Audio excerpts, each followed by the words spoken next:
Fuck. Valhalla Knights 2, another game by Marvelous Entertainment, is a sequel that nobody asks for to a game that was astonishingly mediocre and is somehow worse than the first. So let's check it out, shall we? First we need to create a character. Oh jeez, you're ugly.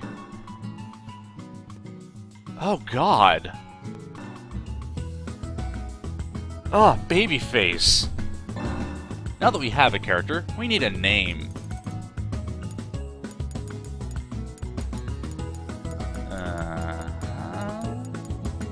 Yeah. The game tells a story of the Goddess of Judgment, who comes down to Earth every 1,000 years to punish mankind for no good reason. In her most recent romp across the countryside, however, a young witch decides she's had enough and decides to fight the goddess.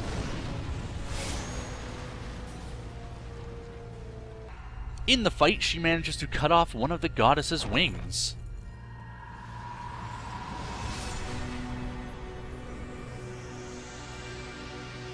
However, in doing so, she ends up releasing monsters unto the world.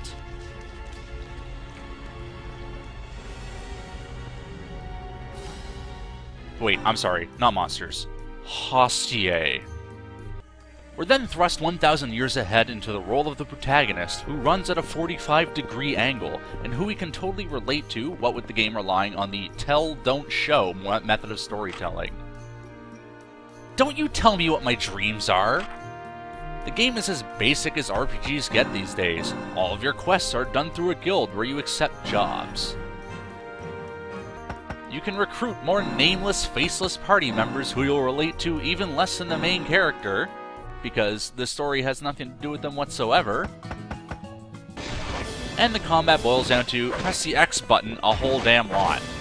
What does any of this have to do with Half Minute Hero? Well...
So this stage, it's very long, it's very involved, and it's very grindy. There will be a couple of times where you just see me standing in a town doing nothing, because I'm trying to remember what it is I'm supposed to do next. If you want to get the super awesome weapon reward for this stage, then you need to do borderline everything there is to do here. So, anyway, just like Valhalla Knights 2, you can recruit nameless, faceless palette swaps into your party. You can only have 3 at a time, but I'm going to be recruiting all of them at one point or another because all 8 of them have their own ultimate weapon we need to unlock.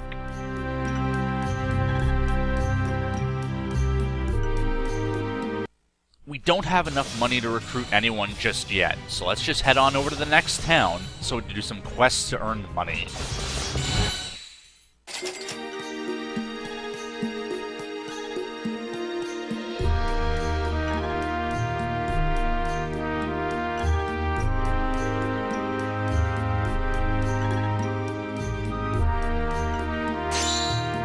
all of the fetch quests in this stage are repeatable, just like the Have-Not stage. And we're going to need a ton of money just to combat the fact that praying to rewind time is going to get super expensive super fast. This is a huge stage, we only have 30-second increments. These two, to start off with, these two quests are pretty easy, but the Mantises are a little bit too strong for us right now, so let's just go do that first quest.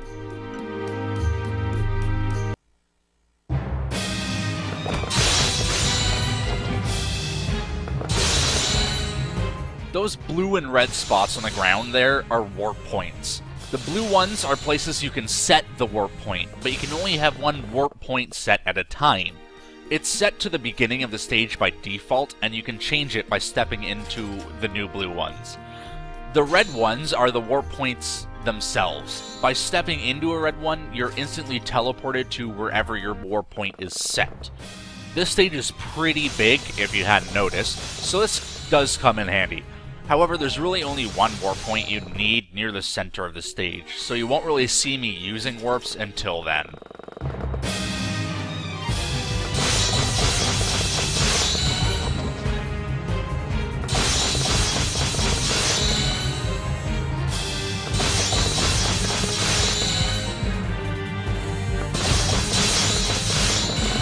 Just to be really safe for money, I always aim to do the Weeds quest 3 times and the Mantises twice. This gives us a sizable chunk of change while still keeping our time, the amount of times we re-round time, to a minimum.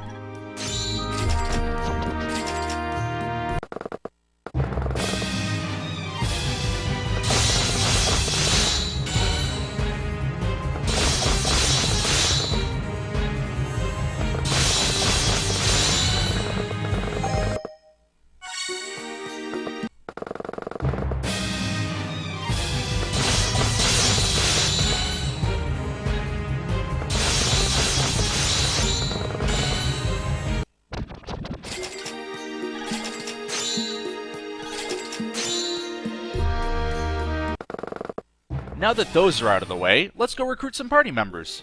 There's 4 in this first town, which sucks, because we can only take 3 at a time.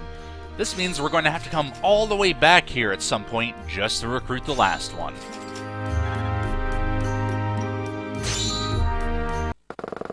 All the party members we get in this stage act the same as the ones we've seen so far in our travels, so it's easy to tell what they'll all be capable of.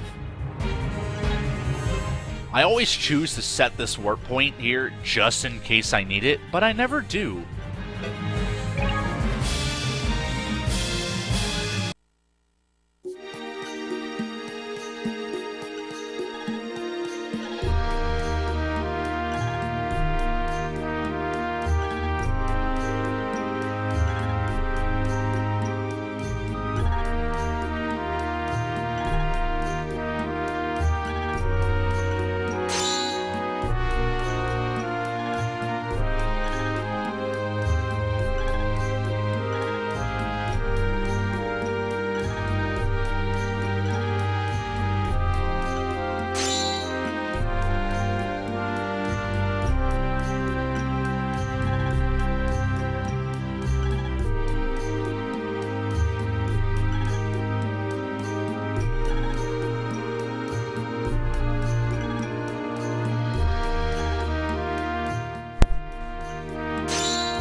So that boys quest is pretty annoying.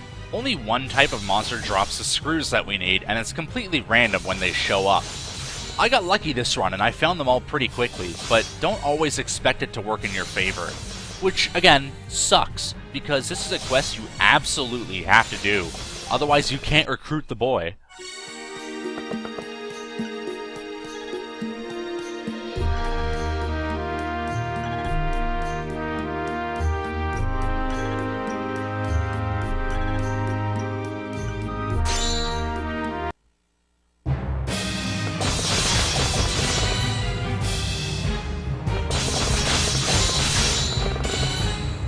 This is a section of water you can walk on even without the swimmer ring. I swear to God, if I had to wear the swimmer ring this whole stage just to do that one quest, I would lose it. This Guardian only shows up briefly, once every few seconds, but he always shows up the same spots at the same times. So if you know where he's going to be, just like I did, it's easy to just wait for him.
This cave system sucks. It sucks, guys. It's so confusing.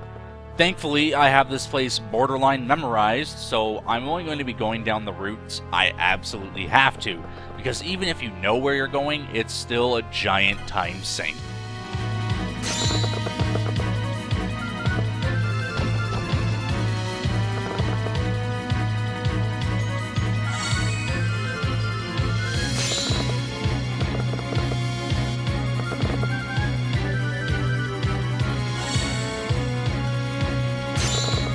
You'd think that'd be all the treasure, but no, there's still 2 more hidden down another route, and we need all the money we can get.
With that treasure hunt out of the way, we can finally get onto something a little more interesting than fetch quests. Ultimate weapons! As I mentioned earlier, all 8 of the party members in this stage have an ultimate weapon for us to get for them, and in order to get our own super awesome weapon, we're going to have to get all of theirs first.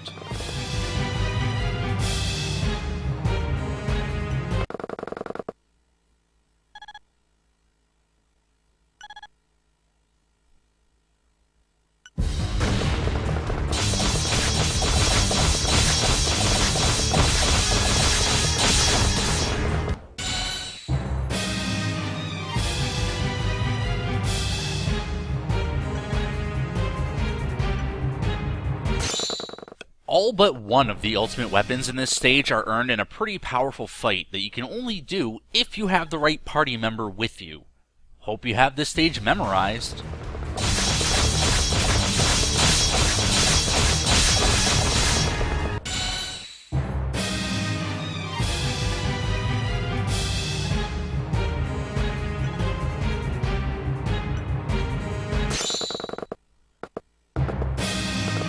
So here's the thing. We got Fighter and Thief's ultimate weapons, so you'd think, oh great, stronger party members. No, they're useless to us now. We don't need them anymore. It's time for us to disband the party to make room for all the party members that don't have ultimate weapons.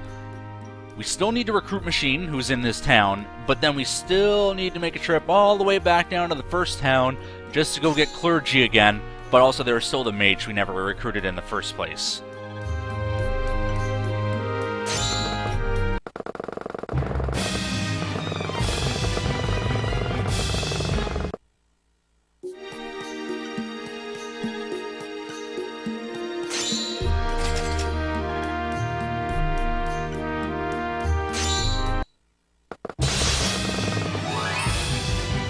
Time to go get some more ultimate weapons, guys.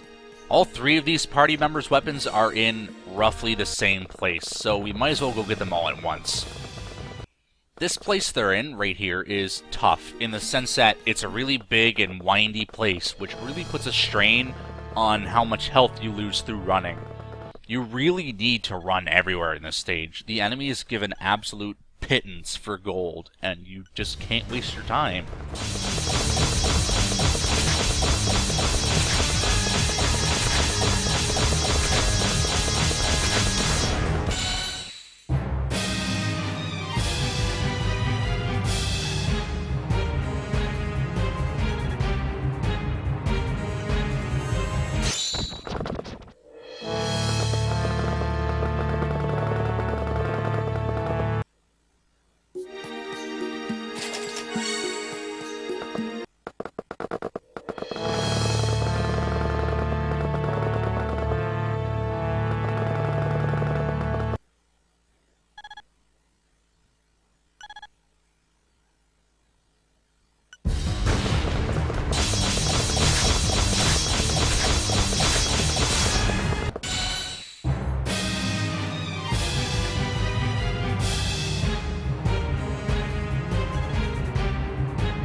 We have our full party's ultimate weapons. You know what that means? Time to get rid of these suckers and hunt down the last 3 party members.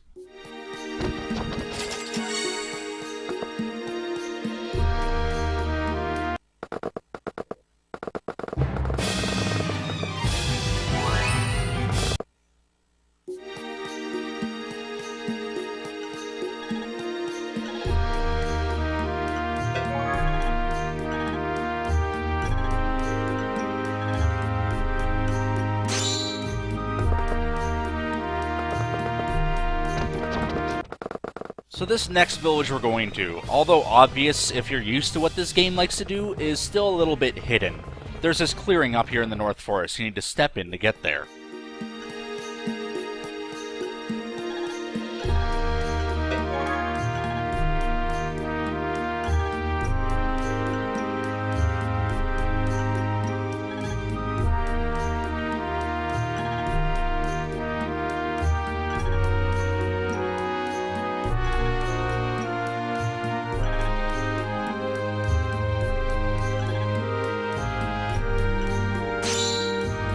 The Enchanter here wants us to fight an enemy alone, so I hope you didn't have any important party members with you when you got here.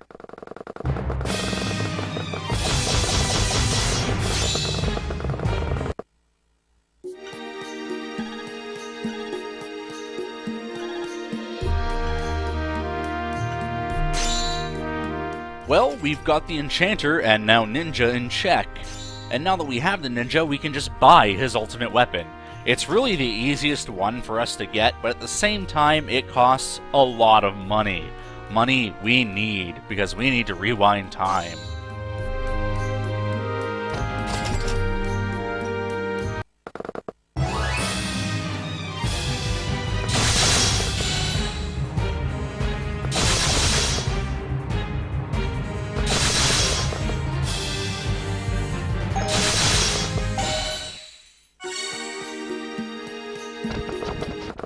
So this last party member is kind of a kick in the pants. You can't recruit him unless you fight him randomly in this specific section of the map.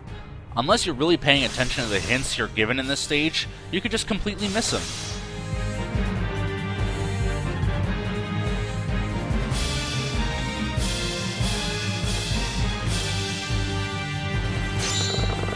Thankfully, when we get Dog, his ultimate weapon is just immediately north.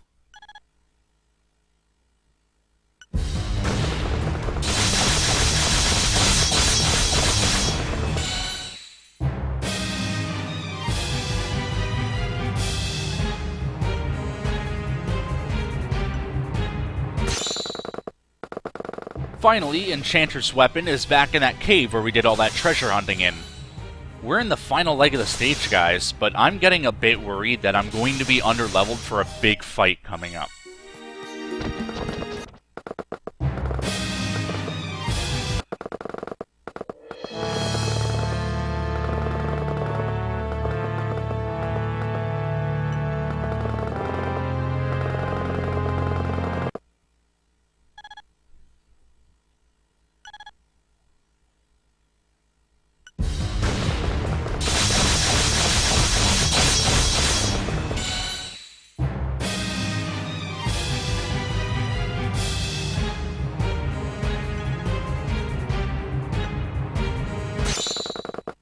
With Enchanter's weapon down, it's time to go get our own.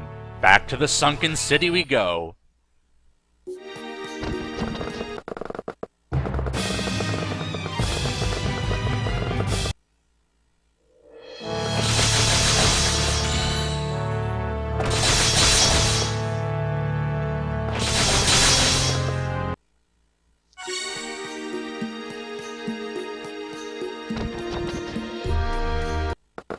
This fight we're heading to now. This is a fight you can't do unless you got all 8 before it. And holy shit, is it hard. In fact, I almost didn't make it. And if I hadn't, I would have had to restart this whole stage because there's no way I'd be able to catch up again.